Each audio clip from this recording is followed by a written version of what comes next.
Concepts, tips, and tricks for the blind and visually impaired episode. My name is Cole Phillips, and in today's episode we will be going over equivalent equations. So let's start with something basic. 5 equals 5. Now in equivalent equations, the word equivalent just means equal to. So in this case we have 5 equals 5, which is true. 5 does equal 5. So the way this is laid out on a piece of paper is a 5, and to the right of that 5 is an equal sign, and to the right of that equal sign is another 5. So there's a left side of the equal sign, which in this case is a 5, and a right side of the equal sign, which is also a 5. But left and right sides are referred to a lot in math, and will be something I'll be referring to in this episode. So keep in mind when I say left and right side, I just mean to the left and to the right of the equal sign. So with the equal sign in the middle of 5 and 5, it means that they are equal to each other. Now let's say we wanted to manipulate or change one of the sides of the equation. Let's say we wanted to subtract 5 from one end of the equation. Let's do the left side. So 5 minus 5 would give us 0. So now right now we have 0 equals 5, which is not true. So to make sure that that equal sign is used properly, we would have to subtract 5 from the other side as well.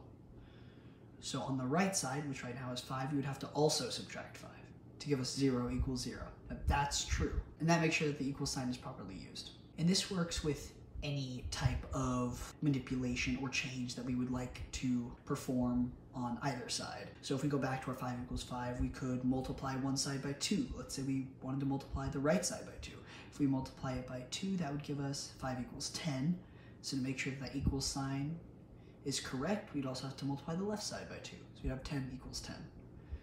That's what we're looking for. Now this may seem intuitive or really easy and basic at first, but this starts to build that groundwork for the foundation of solving equivalent equations that involve a variable, like x, for example. So let's look at what one of those problems might look like. Let's say we had x minus 5 equals 10. Now to solve for x, or to find what x is equal to, we need one side of the equation to just be our variable, x in this case, and the other side of the equation to be just a number. So then we'll get x equals a number, and whatever that number is our answer. So in our case, if x minus 5 equals 10, we need to get the left side to just be x. And the way to do that is we need to get rid of the minus 5. And the way to get rid of something from one side is to do the opposite of it to that side, to manipulate it in the opposite direction. So if it's x minus 5, we need to add 5, because negative 5 plus 5 is 0. So that would leave us with just x on that side.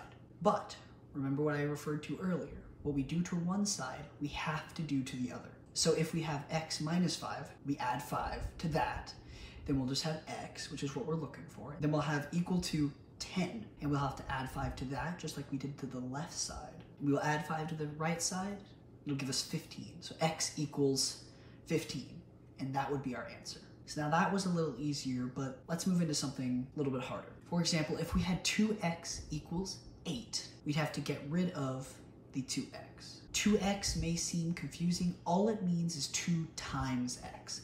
Anytime you have a number in front of x, so if it was 2x or 3x or 4x, it simply means just 2 times x or 3 times x or 4 times x. That number in front of the variable is called a coefficient. We have a coefficient of 2, and our variable is x. We have 2x. Now what we need to do, we have 2 times x, so we need to do the opposite of 2 times x so that we can get that singular x on one side of the equation, on the left side in this case. So if we have 2x equals 8, we need to divide by 2 from the left side. So if we have 2 times x divided by 2, we just have x is equal to 8 divided by 2. We divided the left side by 2, so we have to divide the right side by 2. So in that case, we'd have 8 divided by 2 is 4. So in this case, x equals 4.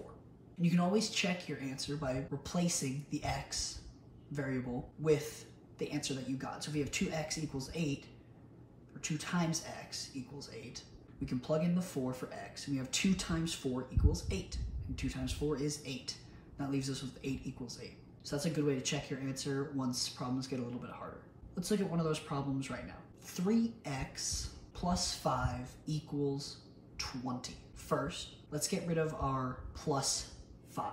So we just are left with the 3x. So to get rid of the plus 5, we need to subtract 5, do the opposite, right? So we have 3x plus 5 minus 5, so we just have 3x is equal to, and on the right side we have 20, so minus 5 equals 15. So now we have 3x equals 15.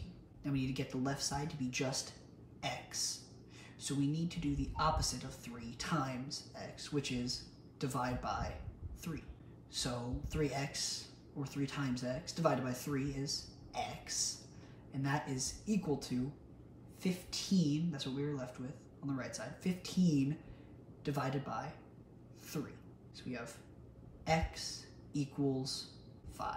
And we can check our answer by plugging it back into our equation, replacing x with 5.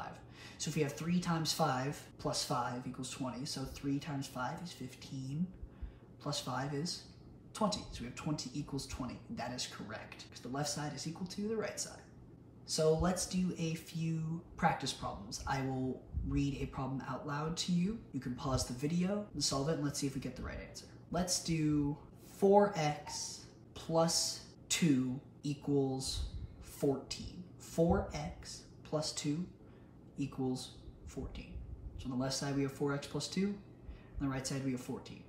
You may pause the video now and try to solve it. All right, hopefully you have come up with the answer, and let's see what the correct answer is. So we have 4x plus 2 equals 14, so let's first get rid of that plus 2. So we'll subtract 2 from both sides. So if you have 4x plus 2 minus 2, we just have 4x is equal to 14 minus 2 is 12. And then we have a 4x on that left side of the equal sign. So we need to do the opposite, or divide by 4. So 4 times x divided by 4 is x is equal to 12 is what we are left with on the right side. We will divide that by 4. We have 3. So we're left with x equals 3. So that is your answer. We can plug it back in. 4 times x, or in this case 4 times 3 is 12, plus 2 is 14. We have 14 equals 14. That is true. Let's do one more, a little bit tougher this time. All right, for this problem, we're gonna have x divided by 5 minus 7 equals 28. We have x divided by 5, and then outside of that fraction, we have minus 7, and that's on the left side of the equal sign. So, back to our problem. We have x divided by 5 minus 7 equals 28. Go ahead and try to solve it, and pause the video for as long as you need, and we'll check in a second. Okay, so we have x divided by 5 minus 7 equals 28. So by this time, I hope you have noticed our pattern of let's get rid of the number, the minus 7, usually the thing after our variable. We need to get rid of that first. So we have x divided by 5 minus 7 equals 28. So let's get rid of the minus 7 first. So we'll add 7 to both sides because that is the opposite of subtracting 7. So we have x divided by 5 minus 7 plus 7 is x divided by 5 is equal to 28. We will add 7 to that side. We'll get 35. So if x divided by 5 equals 35.